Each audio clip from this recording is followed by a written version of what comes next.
Hi, this is Steve. So this is part two of my thoughts, questions, observations on an interview conducted by Coleman Hughes with the philosophy professor Kathleen Stock. As I said in the preamble to the first part, while interesting to some degree, the interview covered well-trodden ground, and so I chose just a couple of comments, one from each of Coleman and Kathleen, to comment on. The first part was the Kathleen comment. The link is in the description. And this is the Coleman comment. They were talking about trans rights versus women's rights. Coleman made the point that he has no problem with using the word woman and she, her pronouns when speaking to or about biological men, if they identify as women, because he wanted to show that he didn't disrespect that individual as a person. Presumably, he wanted them to know that his opposition to the trans rights activism is a general conceptual opposition and that they shouldn't take it personally. In other words, he's trying to say, yes, I oppose you, but I'm a nice guy, really. Unfortunately, this need to display what a nice, reasonable, kind guy he is has a negative effect, and that is to give up the fight to the trans right activists. How so? Because you have to understand what the trans rights activists are demanding of the rest of us. And I would just remind everybody that trans people, even if you include the ones who are clearly using the claim for nefarious purposes, for example, to get put in a female as opposed to a male prison, or to get access to female rape crisis centres, etc., even if you take all of those claiming to be trans, they are still a very small percentage of the total population. What the trans rights activists are demanding is that unless you're prepared to lie to make a trans person feel good about themselves, then you are being personally disrespectful and you're a bigot and you're an unkind person.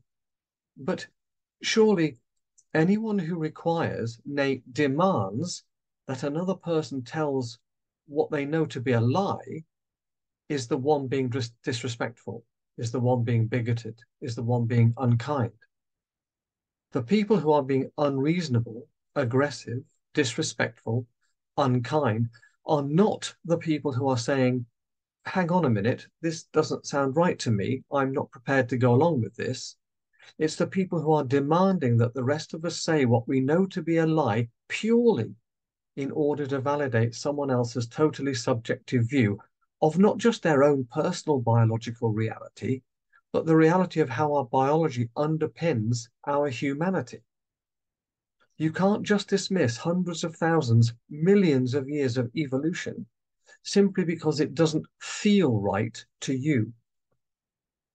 So my concern for Coleman, who I have a great liking and admiration for, but my concern for Coleman is that it's only nice, decent, reasonable, kind people that care whether or not other people think they are nice, reasonable, decent, and kind.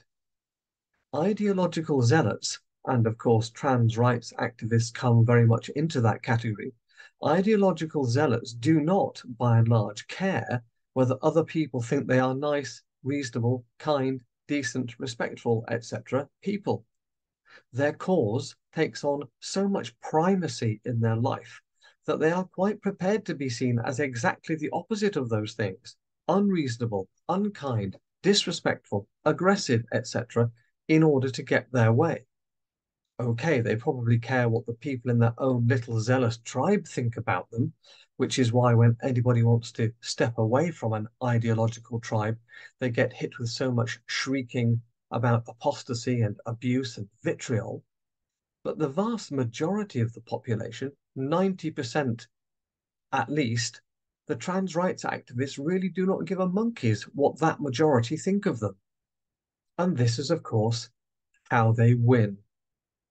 Because the majority, being nice, kind, decent, respectful, non-aggressive folk, want to be seen like that by others and will often rather capitulate to unreasonable demands than run the risk of getting into a confrontation and or being called these names that they don't want to be called. Whereas the ideological zealots don't give a toss if they're called nasty names. In fact, they see any criticism or nasty names as a badge of honor. It stokes their sense of grievance, of victimhood. It adds fuel to their fire. They have the commitment, the zeal, the driving energy to continue pounding away at their message, irrespective of what other people think of them. Whereas the reasonable, kind, respectful majority simply don't have that drive, that energy.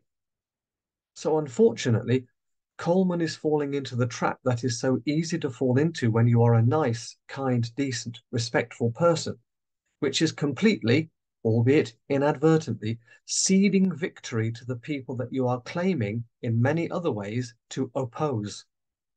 As soon as you use their language, you have given up the fight, whether you are meaning to or not. Anyway, that's my view on that. Do listen to the whole Coleman Hughes Kathleen Stock interview. Do listen to the first part of my interview. Both are in the description. And thanks for listening.